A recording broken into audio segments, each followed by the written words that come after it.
सुप्रभात बच्चों, मैं श्रीमती विशाखा तुम्हारी नैतिक शिक्षा की अध्यापिका पुलिस डीएवी कुरुक्षेत्र से आज आप सबको कक्षा 8वीं का पाठ नंबर 2 पढ़ाऊंगी।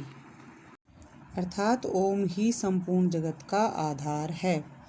ओम नाम का गुणगान करने वाला मनुष्य किसी से पराजित नहीं होता है। जो भी व्यक्ति ओम नाम का जाप करता है, गुणगान करता है, वह व्यक्ति अपने जीवन में कभी भी किसी से पराजित नहीं होता है। ओम नाम मानव के मन मंदिर की ज्योति का प्रकाश है।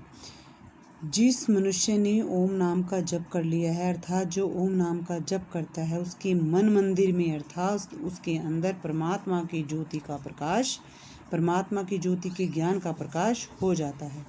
ओम नाम के जप से रसना रसीली हो जाती है। ओम नाम के जप करने से हमारी वाणी भी रसीली अर्थात मीठी बन जाती है।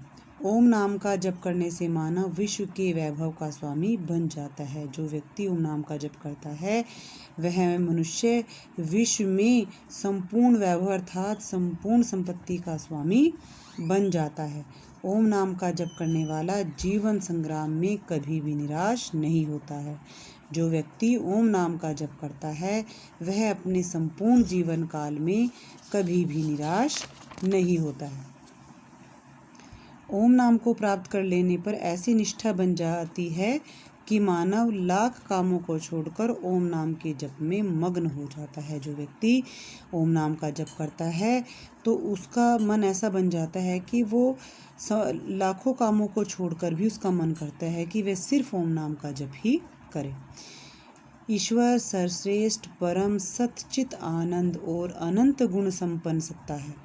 गुणों के अनंत होने से ईश्वर के नाम भी अनंत हैं और समाज के दूसरे नियम में सृष्टिकर्ता आदि जो नाम दिए गए हैं, वे ईश्वर के विभिन्न गुणों के कारण ही है। किंतु ईश्वर का निज और सर्वश्रेष्ठ नाम ओम ही है। इस पैराग्राफ में बताया गया है कि ईश्वर का जो सर्वश्रेष्ठ नाम है वह ओम है और जिस प्रकार उसके अंदर अनंत गुण हैं, उसी प्रकार ईश्वर के नाम भी अनंत ही हैं।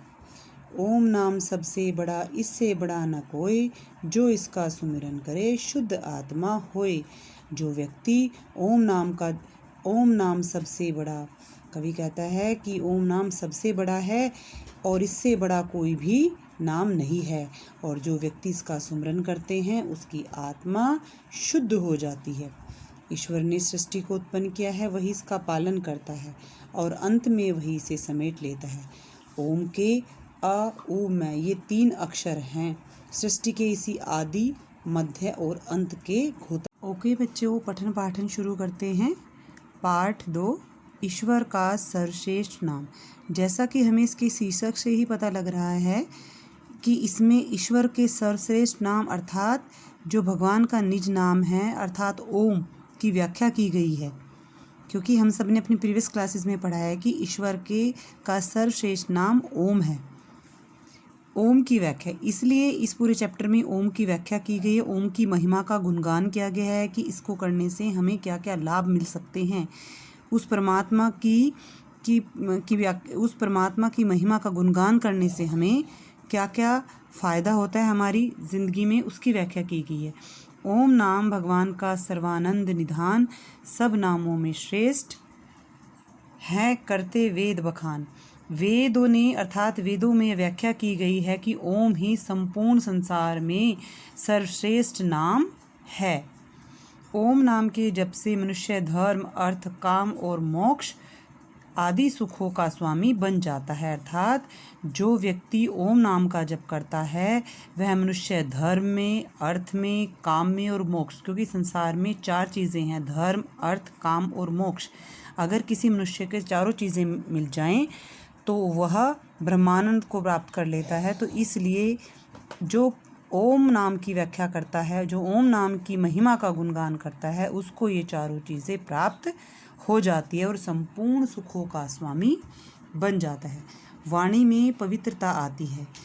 जो व्यक्ति ओम की महिमा का गुणगान करता है, उसकी वाणी में पवित्रता आ जाती है, उसकी वाणी पवित्र हो जाती है। मनुष्य की सभी शुभ कामनाएं पूर्ण हो जाती है। जो मनुष्य ओम की महिमा का गुणगान करता है उसकी सभी शुभ इच्छाएं जो कामनाएं हैं वो संपूर्ण पूरी हो जाती हैं। ओम नाम ही इस संसार का एकमात्र रत्न कोश है, अर्थात ओम ही संसार में एक ऐसा रत्न कोश है जिसमें विश्व के समस्त रत्न कोश को प्राप्त कर लेने पर जितना आनंद प्राप्त होता है उससे अधिक आनंद ओम नाम के अमृत से भक्तों को प्राप्त होता है। अर्थात जो ओम रस है, जो ओम का गुणगान करते हैं उनको परमात्मा के दिए हुए समस्त कोशों अर्थात जो रत्नों से सुशोभित कोश है जिसमें अनगिनत रत्न हैं वो प्राप्त करने से जितना सुख मिलता है उतना सुख ही हमें ओम नाम के जप करने से प्राप्त हो जाता है और यह अमृत के समान है और भक्तों को प्राप्त होता है। ओम जगत का अनुपम आधार है। महर्षि दयानंद ने सत्यार्थ प्रकाश में प्रथम समोल्लास के प्रारंभ में लिखा है, अ यह ओमकार शब्द परमेश्वर का सर्वोत्तम नाम है। अर्थात ओम नाम ही परमेश्वर का सर्वोत्तम नाम है, निज नाम है। ओम सारे संसार का प्राण है। सृष्टि उत्पत्ति के समय सबसे पहले जो नाद हुआ वह ओम था। अर्थात जब सृष्टि का आरंभ हुआ उस टाइम जो पहला नाद, पहला स्वर हुआ वह था ओम। जब कोई ध्वनि नहीं होती है तो यही ओम की ध्वनि न केवल ब्रह्मा श्रोत ही सुनते हैं अपितु अंतःकरण भी ओम का ही नाद सुनता है। सारे शास्त्रों ने ओम को ही परमात्मा का निज नाम दर्शाया है। और तांत्रिक मंत्र भी तब तक पूर्ण नहीं होते जब तक उनके आदि में ओम न बोला जाए। अर्थात संपूर्ण जो मंत्र हैं जब तक उनमें ओम शब्द का विलय नहीं होता तब तक वे संपूर्ण नहीं होते हैं। ओम ही भवसागर से पार लंघाने वाला है। मानव जीवन का आदि अंत यही है। भगवान का नाम हमारी परंपरा में जन्म लेते ही बच्चे को मंत्र के रूप में दे दिया जाता है। अर्थात हमारे धर्म में, अर्थात हमारे संस्कारों में जब भी बच्चे का जन्म होता है तब उसे ओम नाम रूपी मंत्र उसको दे दिया जाता है, अर्थात उसको सुनाया जाता है। श्री गुरु नानक देव जी महाराज ने भी कहा है कि ओमकार एक ओमकार सतनाम करता पूरक। अर्थात जो ओमकार है वो ही सत है, सत्य है और वो ही संपूर्ण करता है, करने वाला है। ओम और ओमकार दोनों का तात्पर्य एक ही, अर्थात चाहे हम ओम बोलें चाहे ओमकार, दोनों का अर्थ एक ही है। उपनिषदों में भी स्पष्ट कहा है ओमकार एवदेम सर्वम, अर्थात यह सब कुछ ओम ही है। जो पहले था, जो है, जो आगे होगा, यह सब ओमकार है। अर्थात ओमकार सदा रहता है और जब यह सब कुछ नहीं रहता तब भी ओमकार विद्यमान रहता है। अर्थात ओमकार कभी भी समाप्त नहीं होने वाला है। ओम सारे रसों का अंतिम सार है और जो ओम है वो संपूर्ण रसों का अंतिम सार है।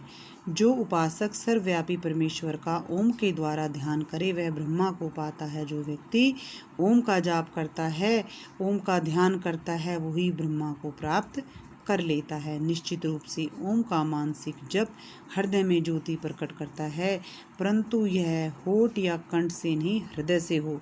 अर्थात जब हम ओम का उच्चारण करें, खाली ये नहीं कि हमने अपने कंठ से, अपने होठ और कंठ से उच्चारण कर दिया, अपने हृदय से नहीं। अर्थात जब भी हम ओम का उच्चारण करें अपने हृदय से निकलने वाला शब्द ओमकार का ही जाप करें। हृदय द्वारा जाप करने के संबंध में कहा गया है, जब ही नाम हृदय धर्यो भयो पाप को नाश। जब भी अपने हृदय में मनुष्य ने ओम नाम का जाप रखा है, भयो पाप को नाश, और उसके पाप का नाश हो गया है। जैसे चिरंगी आग की पड़ी पुरानी बास, जिस प्रकार पुरानी घास पर पड़ी हुई एक आग की चिंगारी उसको भस्म कर देती है, उसी प्रकार अगर मनुष्य के पाप हैं और भय है उसको, और उसको ओम नाम का जप कर ले तो उसके संपूर्ण पाप और भय समाप्त हो जाते हैं। बच्चों, इस अध्याय को आपको बहुत ध्यान से पढ़ना है और जैसे उपनिषदों में कहा गया है इसको अंडरलाइन करना है। कई बारी हमारे एग्ज़ाम में ये आ जाता है, परीक्षा में ये आ जाता है कि उपनिषदों में ओम के बारे में क्या कहा गया है। तब हम उसका आंसर करते हैं ओमकार एवदेम सर्वम। और कई बार ये क्वेश्चन चेंज होके आ जाता है कि ओमकार एवदम सर्वम ये किसने कहा है या कहाँ पर लिखा हुआ है। तो इस अध्याय को आप बहुत ध्यान से पढ़ेंगे।